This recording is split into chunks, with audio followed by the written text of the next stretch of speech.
안녕하세요. 경목사TV 말씀 소통입니다. 오늘은 창세기 22장, 많은 분들이 잘 알고 있는 내용이죠. 아브라함에게 하나님께서 찾아오셔서 아들 이삭을 모리아산 그 지시하는 곳에 제단에 번제물로 드리라는 내용입니다. 여러분은 창세기 22장을 읽으시면서 어떤 마음이 드셨나요? 저는 창세기 22장을 읽다 보면 마음이 많이 무거워집니다.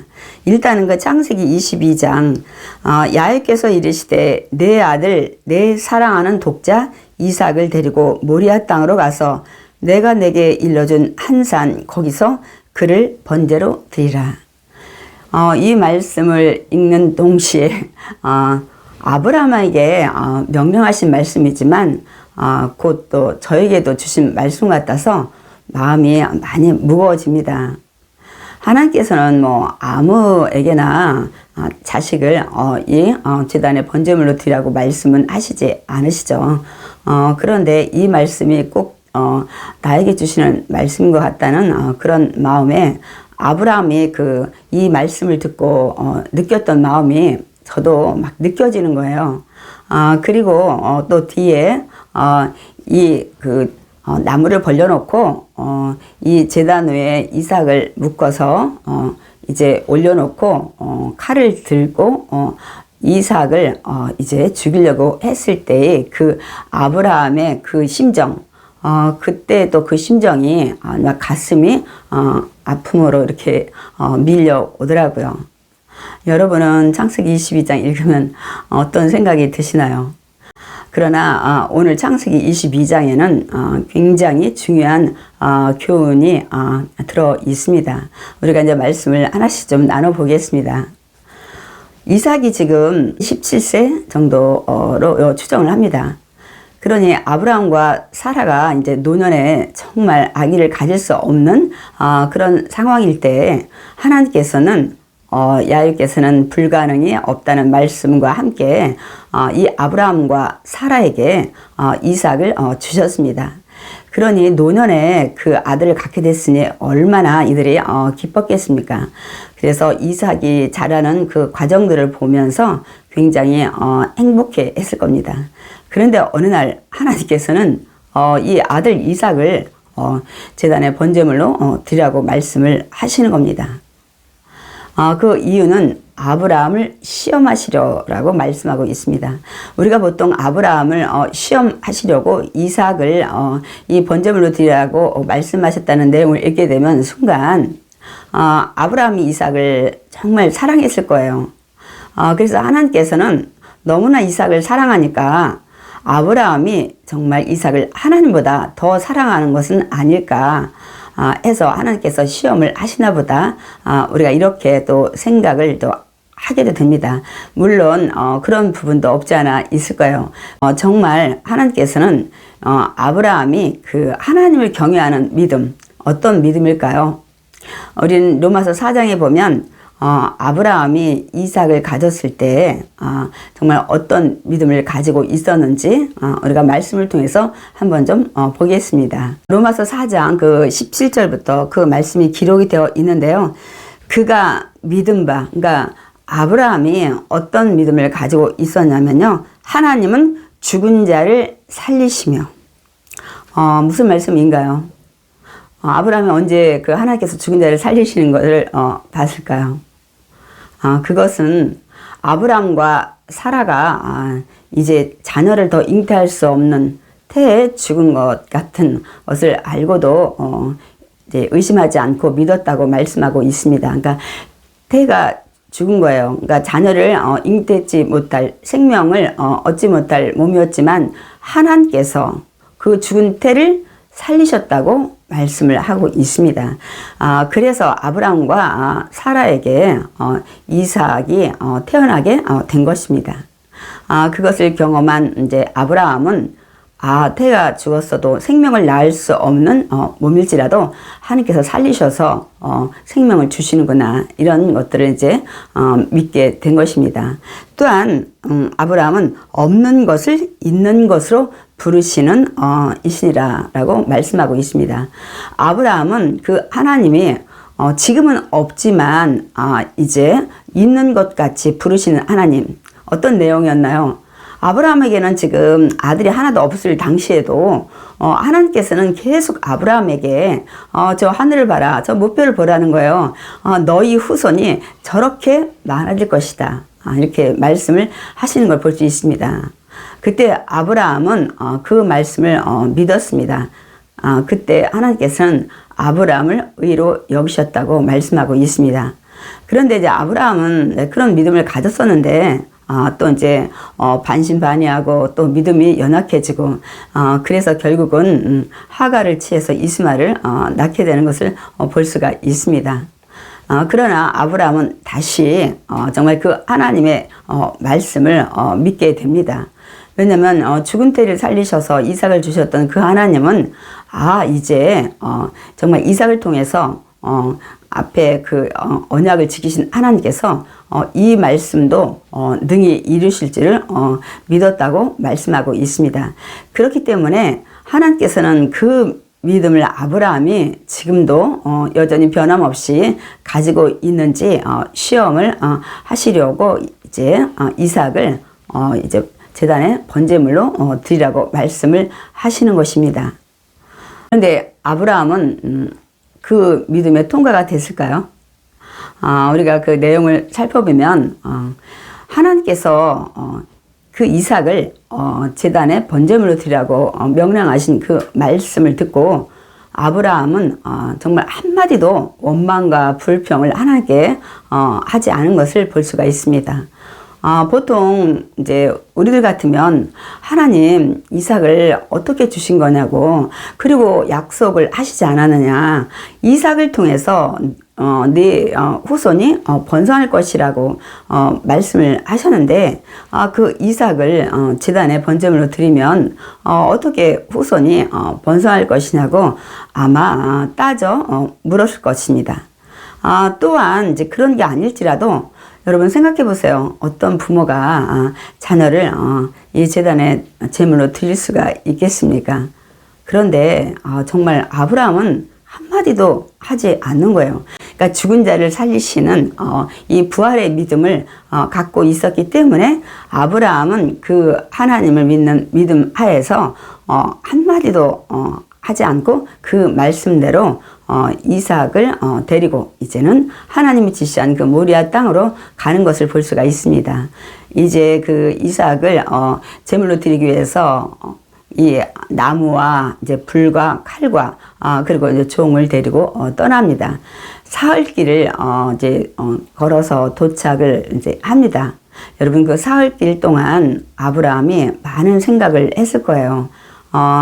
내가 정말 죽은 자를 살리신 그 하나님, 비록 이삭을 제물로 드려도 다시 살리시는 하나님이라는 믿음을 가지고 있었지만 혹시 하나님께서 또 그렇게 살리지 않으면 어떻게 할까, 또 이런 마음의 갈등, 이런 마음도 없지 않았을까, 그런 생각을 좀 해봅니다. 그러나 아브라함이 그런 반신반의하는 믿음을 가졌다고는 기록하고 있지는 않습니다. 사흘길을 이제 왔더니 모리아산이 멀리 보입니다. 그래서 산 아래에다가 이제 종들을 있게 하고 종들을 데려갔다가 이삭을 묶을 때 분명 종들은 아브라함을 제지할 겁니다.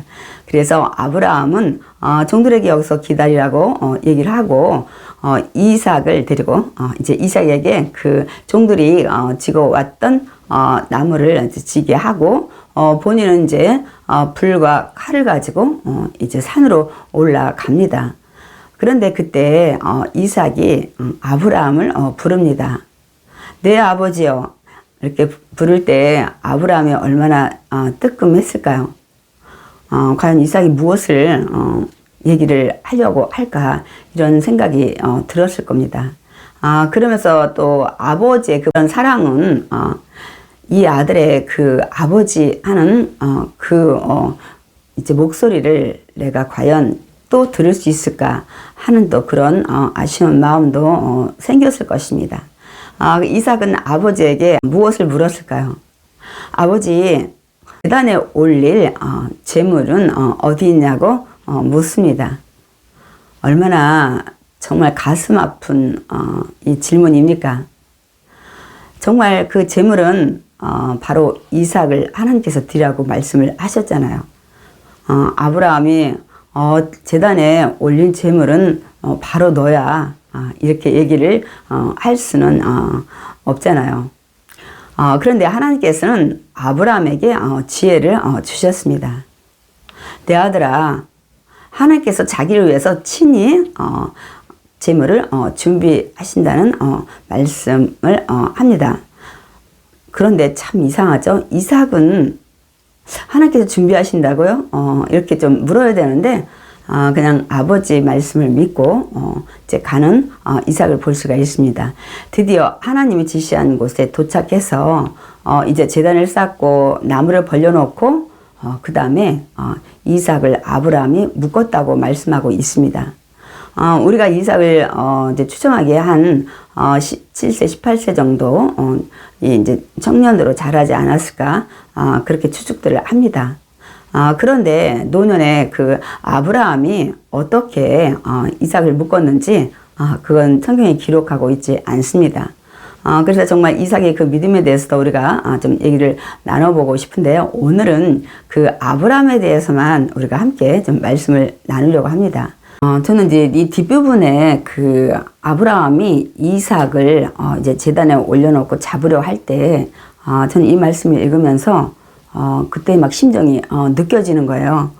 하나님이 그에게 일러주신 곳에 이른지라, 이에 아브라함이, 그곳에 제단을 쌓고 나무를 벌려놓고 그의 아들 이삭을 결박하여, 제단 나무에 놓고 손을 내밀어, 칼을 잡고, 그 아들을 잡으려 하니 그때 아브라함의 마음이 어떠했을까요?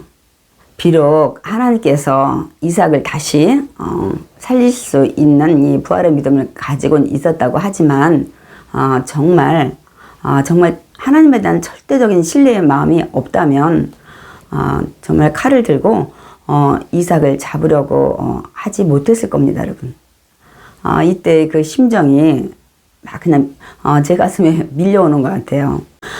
다행히도 그때 하나님의 사자가 하늘에서부터 아브라함아 그렇게 하면서 이제 하시는지라 아브라함이 이르되 내가 여기 있나이다. 그러니까 사자가 이르되 그 아이에게 내 손을 대지 말라.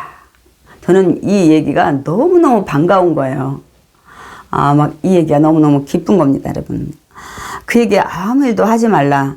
내가 내 아들, 내 독자까지도 내게 아끼지 아니하였으니 내가 이제야 내가 하나님을 경외하는 줄을 아노라.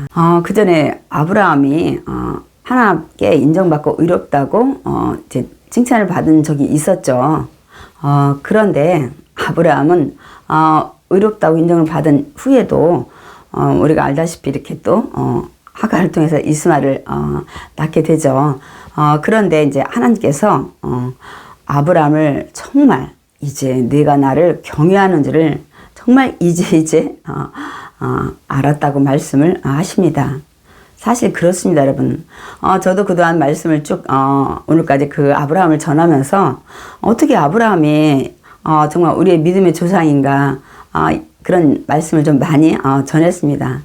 그런데 오늘 창세기 22장 정말 저라면 할 수 없는 그 믿음을 가지고 아브라함이 이삭을 제단에 올리는 것을 보고 역시 아브라함은 우리들의 믿음의 조상이 되겠다 이제 그런 생각을 좀 하게 됩니다, 여러분. 그래서 드디어 이제 하나님의 그 시험에 테스트에 여러분 통과를 한 겁니다. 몇 점입니까? 100점입니다, 여러분. 그래서 이제 하나님께서 아브라함에게 내 뒤에 양을 준비했다고 이제 말씀을 하신 것 같아요. 그 뒤를 돌아보니까 순양이 수풀에 걸려 있어서 이삭 대신 순양을 제물로 드렸다고 말씀하고 있습니다. 하나님께서는 이삭을 그 제단에 올리려고 했던 아브라함을 이제 복을 주시는 말씀을 하십니다. 내가 내게 큰 복을 주고 내 씨가 크게 번성하여 하늘의 별과 같고 바닷가의 모래와 같게 하리니 내 씨가 그 대적의 성문을 차지하리라. 그러니까 아브라함의 후손들은 어떤 대적과의 전쟁에서도 항상 승리한다는 것을 말씀하고 있습니다. 또한 그 내 씨로 말미암아 천하 만민이 복을 받으리니. 우리가 갈라디아서 3장 16절을 저번에 한번 읽었나요?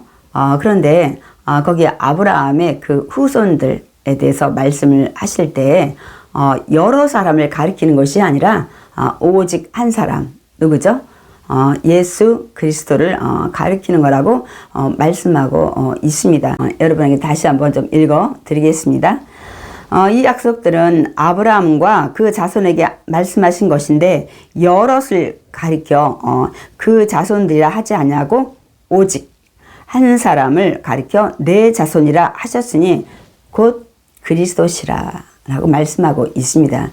그렇기 때문에 오늘 창세기 그 22장 18절에서 또 내 씨로 말미암아 천하 만민이 복을 받으리니. 이 무슨 말씀인가요? 예수님으로 말미암아 천하 만민이 구원의 복을 받게 된다는 것을 말씀을 하십니다, 여러분.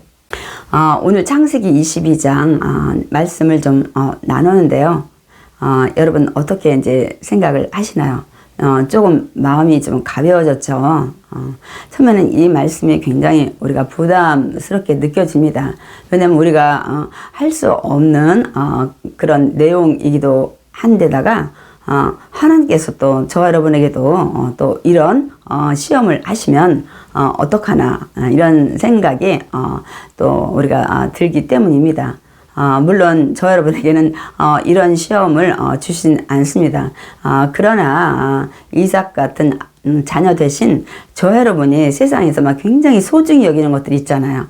귀하게 여기는 것들. 그거 많이 있죠. 뭐 건강도 있고 시간도 있고 물질도 있고 이런 것들을 하나님이 하나님께 드리라고 할 때 과연 즉시 기쁘게 우리가 드릴 수 있어야 하는데 정말 얼마나 드릴 수 있을까 그런 또 의문이 듭니다, 여러분. 그러나 우리가 창세기 22장을 통해서 주시는 그 깊은 하나님의 사랑을 이제 깨닫게 되면 저와 여러분도 아브라함처럼 이렇게 즉시는 못할지라도 아마 드릴 수 있는 믿음이 조금씩 생겨날 것입니다. 로마서 이제 4장을 보면 그 말씀을 하고 있습니다. 아브라함이 그 약속하신 그것을 하나님께서 또한 능히 이루실 줄을 이제 확신을 했다고 말씀하고 있습니다. 그러니까 비록 이삭을 이 제단의 제물로 오르지만 하나님께서 이삭을 통해서 내 후손을 번성케 하리라는 그 말씀, 그 씨로 말미암아 천하 만민이 복을 받으라는 그 말씀대로 하나님은 이삭의 제물로 올려질지라도 그대로 이루실 것이라는 것을 믿었다고 말씀하고 있습니다. 그래서 그것이 그에게 의로 여겨졌느니라 라고 말씀을 하고 있습니다. 그러면서 그에게 의로 여겨졌다 기록된 것은 이 아브라함만 위한 말씀이 아니고 또한 저와 여러분을 위해서도 이 말씀이 해당된다고 말씀하고 있습니다. 의로 여기심을 받을 우리도 위함이니. 아브라함이 그 이삭이 다시 부활을 할 거라는 이 믿음. 그런데 저와 여러분도 이 믿음을 이제 갖게 될 것이라고 말씀을 하십니다. 곧 예수 우리 주를 죽은 자 가운데서 살리신 이를 믿는 자니라. 그러니까 예수님 십자가의 제물로 죽으시지만 다시 부활하신다는 것. 그러니까 3일 만에 하나님께서 다시 살리신다는 이것을 믿는 자마다 아브라함을 의로 여기신 것 같이 저와 여러분도 이 예수님의 부활을 믿는 자는 다 의로 여기신다고 말씀을 하고 있습니다. 이 구약은 오실 예수님을 예표하고 있는 내용이고 신약은 오신 예수님 또 계시록은 다시 오실 예수님에 대해서 약간 하나님께서 계시를 해서 보여준 내용입니다, 여러분. 그렇기 때문에 우리가 이 성경을 읽을 때 정말 예수님이 이 땅에 오시는 내용, 우리 창세기 3장 15절의 말씀을 놓치면 안 됩니다, 여러분. 하나님께서 여인의 후손을 통해서 저와 여러분을 구원할 이 사탄을 멸하고 정말 우리를 구원해 천국에 갈 수 있는 하나님의 자녀로 만들어 주실 것을 약속하신 그 말씀을 가지고 우리가 성경을 쭉 읽어야 합니다. 그런데 이제 가끔 많은 분들이 그 내용을 좀 쉽게 인간의 중심으로 이렇게 그 말씀을 풀 때가 많이 있습니다. 그래서 또 많은 분들이 그게 굉장히 또 신선하다고 말씀을 이제 하시는데요. 뭐 그것도 다 좋습니다. 그런데 반드시 이 성경의 기본 밑바탕에 면면이 흐르는 예수 그리스도에 대해서 저 여러분이 절대로 놓치면 안 되겠습니다. 요한복음 5장 39절 말씀입니다. 너희가 성경에서 영생을 얻는 줄 생각하고 성경을 연구하거니와 이 성경이 곧 내게 대하여 증언하는 것이니라. 그렇기 때문에 여러분 성경에서 예수님이 빠지면 여러분 안 됩니다. 이 성경은 예수님을 증언하는 거라고 말씀하고 있기 때문에 그 성경의 그 내용 밑에는 면면이 흐르는 예수님의 사랑, 하나님의 사랑, 오신 예수님에 대해서 말씀하고 있다는 사실을 우리가 반드시 기억을 해야 될 줄 믿습니다.